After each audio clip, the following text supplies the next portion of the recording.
Assalamualaikum warahmatullahi wabarakatuh. Hai teman-teman, bagaimana kabarnya hari ini? Semoga kita senantiasa diberi kesehatan oleh Allah Subhanahu wa Ta'ala. Amin ya Rabbal 'Alamin. Pada kesempatan ini, kami dari kelompok 6 Tadris Matematika kelas A yang beranggotakan Nabila Elsa Gunawan, Ella Amiratul Mahbubah, dan Widayati akan memberikan penjelasan mengenai metode MODI. Selamat menyaksikan. Pembahasan yang pertama yaitu mengenai metode MODI atau Modified Distribution.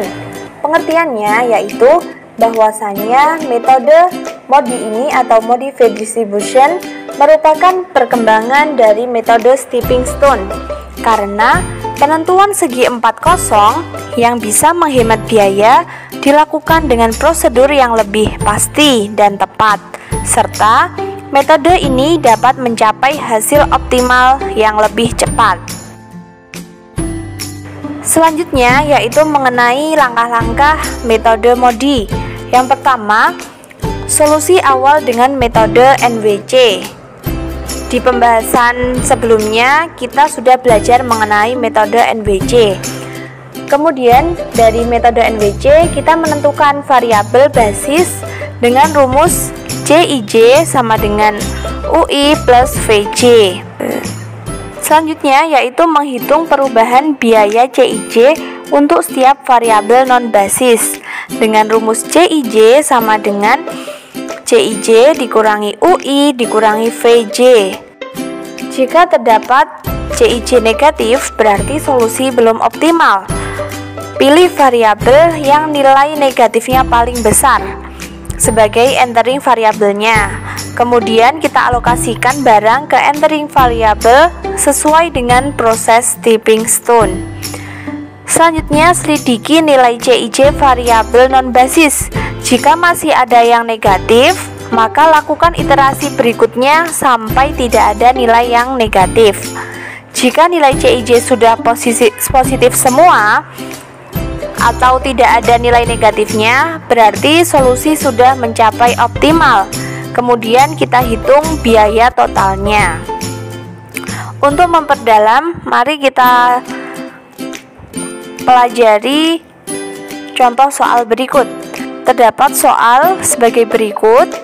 Di dalamnya sudah terdapat isi dari kolom-kolomnya. Langkah yang pertama yaitu solusi awal dengan metode NWC. Kemudian menentukan variabel basis dengan rumus CIJ sama dengan UI plus VJ. Dari hasil metode NWC sebagai berikut. Kemudian kita mencari variabel basisnya. Sebelum mencari variabel basis, kami memperkenalkan dahulu bahwasannya di sini terdapat U1. Maksud dari U yaitu nilai pada baris, sedangkan V itu nilai pada kolom. Jadi ketika U1 berarti maksudnya adalah nilai pada baris pertama, U2 nilai pada baris kedua, dan U3 nilai pada baris ketiga. Sedangkan V yaitu nilai pada kolom. Jika V1 maka nilai pada kolom 1, V2 yaitu nilai pada kolom 2, dan V3 merupakan nilai pada kolom ketiga. Untuk yang U1 itu sudah rumusnya bahwasanya nilai dari U1 yaitu sama dengan 0. Kemudian kita tentukan variabel basisnya. Yang pertama yaitu mengenai C11. Jadi variabel basis itu merupakan di dalam kotak-kotak ini di mana yang nilainya bukan 0. Jadi di sini ada C11 maksudnya yaitu nilai C pada baris pertama kolom pertama. Jadi yang kan tidak memiliki nilai 0. Jadi C11, kemudian ada C12, kemudian ada C22, C32 dan juga C33. Untuk yang pertama yaitu mencari nilai C11. Menggunakan rumus CIJ sama dengan UI plus VJ, maka rumus dari C11 yaitu U1 plus V1. Untuk C11 maksud dari C sendiri itu kan nilai cos. Di situ C11-nya nilai cosnya adalah 25. Kita substitusikan 25 sama dengan U1 tadi nilainya 0 plus V1, maka V1 sama dengan 25.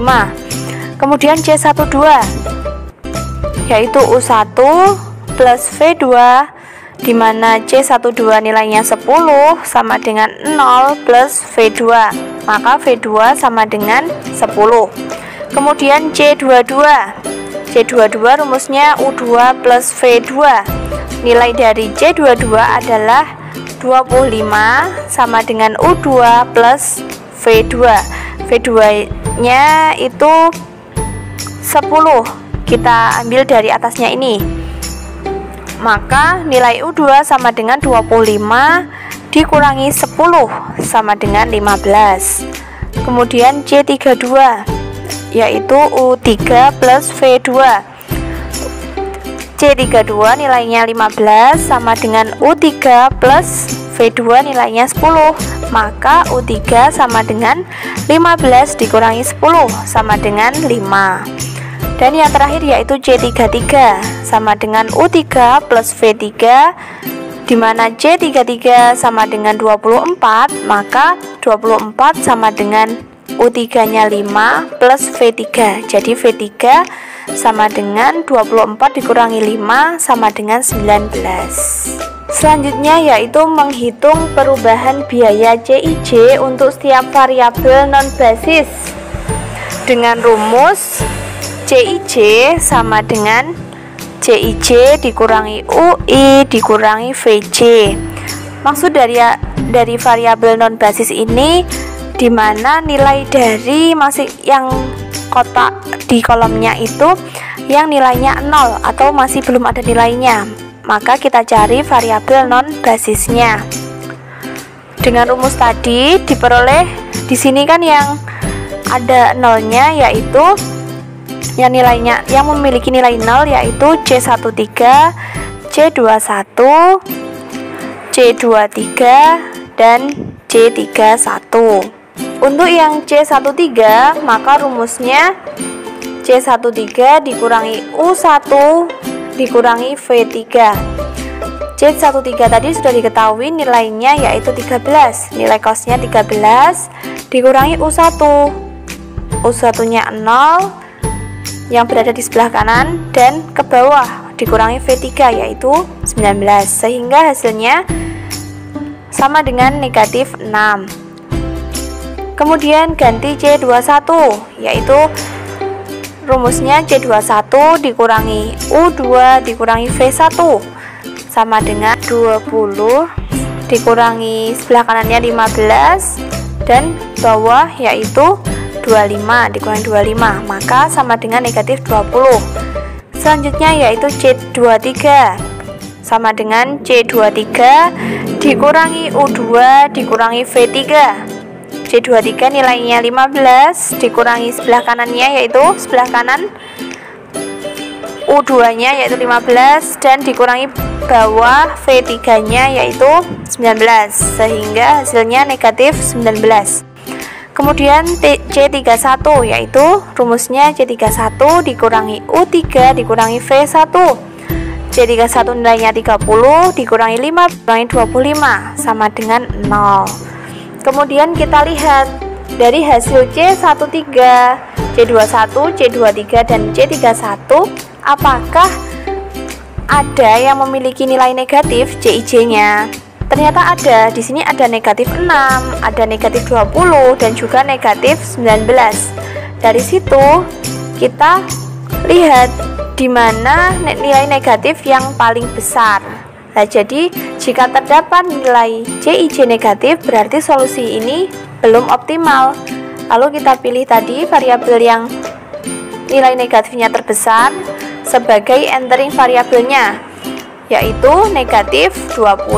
Kita tandai di negatif 20 ini terdapat pada lokasi C21, berarti terdapat pada nilai C pada baris kedua kolom pertama di sini.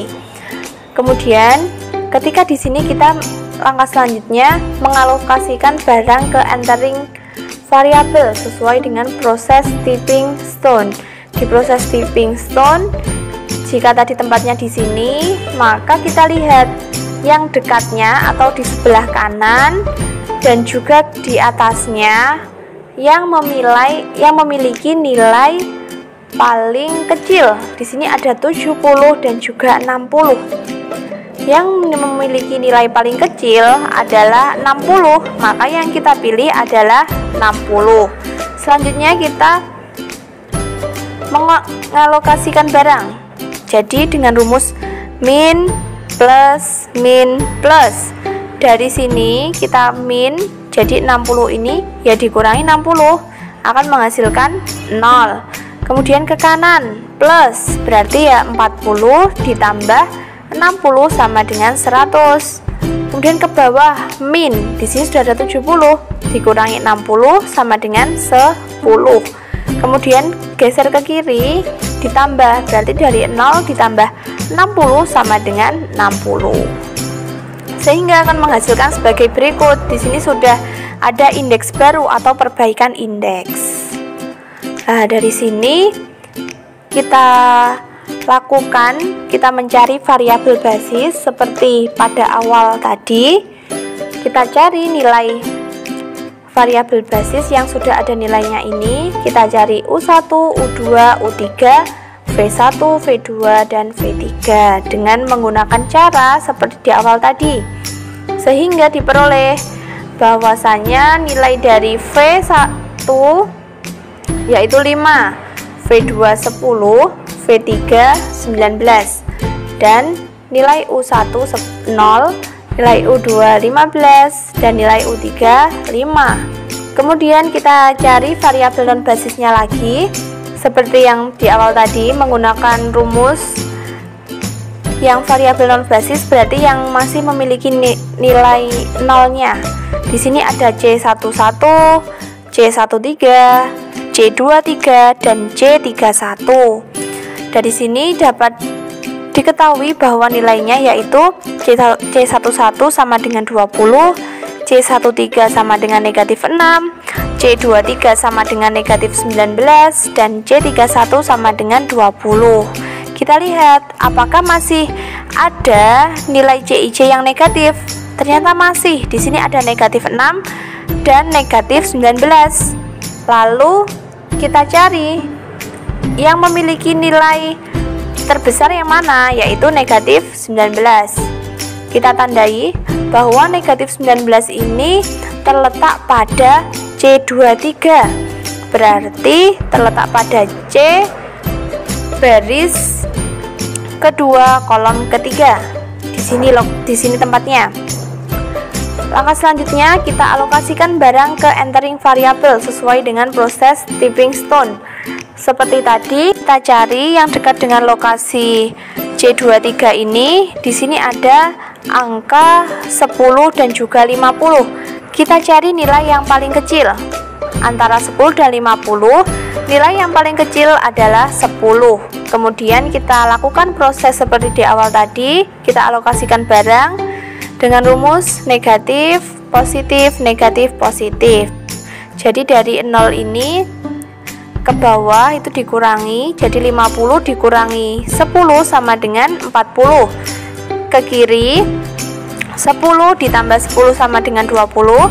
Ke atas 10 dikurangi 10 sama dengan 0, dan ke kanan plus ditambah 10. Jadi 0 tambah 10 sama dengan 10.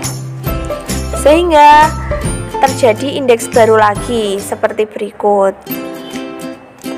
Kemudian langkah selanjutnya kita cari lagi variabel basisnya berdasarkan cara seperti di awal tadi, diperoleh nilai U1 sama dengan 0, U2 sama dengan negatif 4, U3 sama dengan 5. Kemudian V1 sama dengan 24, V2 sama dengan 10, dan V3 sama dengan 19. Kemudian kita cari variabel non basisnya lagi dengan seperti di awal tadi, bahwasannya di sini yang variabel non basisnya meliputi C11, C13, C22, dan C31. Nilai dari C11 yaitu 1, C13 yaitu negatif 6, C22 yaitu 19, dan C31 nilainya 1. Kita lihat lagi apakah masih ada nilai CIC yang negatif. Di sini ternyata masih ada, yaitu negatif 6. Hal ini berarti solusinya belum optimal. Maka kita tandai negatif 6 ini berada di C13. Karena C13 berarti lokasinya pada baris pertama kolom ketiga. Di sini, lalu kita alokasikan barang ke entering variabel seperti di awal tadi. Kemudian kita lihat di dekatnya lokasi, di sini ada nilai 100 dan juga 40. Kenapa kok tidak 10? Karena ke bawah ini belum bisa. Karena di sebelahnya 10 ada nilai nolnya, maka kita lanjut teruskan ke bawahnya, yaitu ke 40. Jadi antara 100 dan juga 40 yang memiliki nilai paling kecil adalah 40. Lalu kita gunakan rumus di awal tadi, ke bawah negatif berarti dari 40 dikurangi 40 sama dengan 0. Kemudian ke kiri dari 20 ditambah 40 sama dengan 60. Kemudian ke atas 100 dikurangi 40 sama dengan 60, dan ke kanan dari 0 ditambah 40 sama dengan 40. Jika sudah, kita temukan indeks baru atau perbaikan indeks lagi. Jika sudah diketahui, kita cari variabel basisnya lagi seperti di awal. Dari sini, dari variabel basisnya yaitu dilihat dari C12, C13, C21, dan C23 dan C32, sehingga diperoleh nilai U1 sama dengan 0, U2 sama dengan 2, U3 sama dengan 5, V1 sama dengan 18, V2 sama dengan 10, dan V3 sama dengan 13. Kemudian kita cari variabel non basisnya. Jadi kolom-kolom yang masih memiliki nilainya 0 disebut variabel non basis, yaitu terdapat pada C11, C22, C31, dan C33. Dari sini kita gunakan rumus seperti di awal tadi, sehingga diperoleh nilai C11 sama dengan 7, C22 sama dengan 13, C31 sama dengan 7, dan C33 sama dengan 6. Kita lihat apakah masih terdapat nilai negatif. Karena sudah tidak ada, jadi ketika nilai CIC-nya di sini sudah positif semua atau tidak ada nilai negatif, berarti solusi sudah optimal. Kemudian langkah yang terakhir yaitu kita hitung biaya totalnya. Dengan sebagai berikut, kita cari biaya totalnya. Dimulai dari 10 dikali 60, kemudian ditambah 13 dikali 40, ditambah 20 kali 60, ditambah 15 kali 10, dan ditambah 15 kali 60 sama dengan 600, ditambah 520, ditambah 1200, ditambah 150, ditambah 900, sehingga menghasilkan biaya total 3.370. Jadi penyelesaian akhir biaya total dengan menggunakan metode MODI ini menghasilkan 3.370. Ini terdapat kolom dan juga baris yang terbaru. Demikian yang dapat kami sampaikan, kurang lebihnya kami mohon maaf. Semoga apa yang kita pelajari dapat bermanfaat bagi kita semua. Amin ya robbal alamin.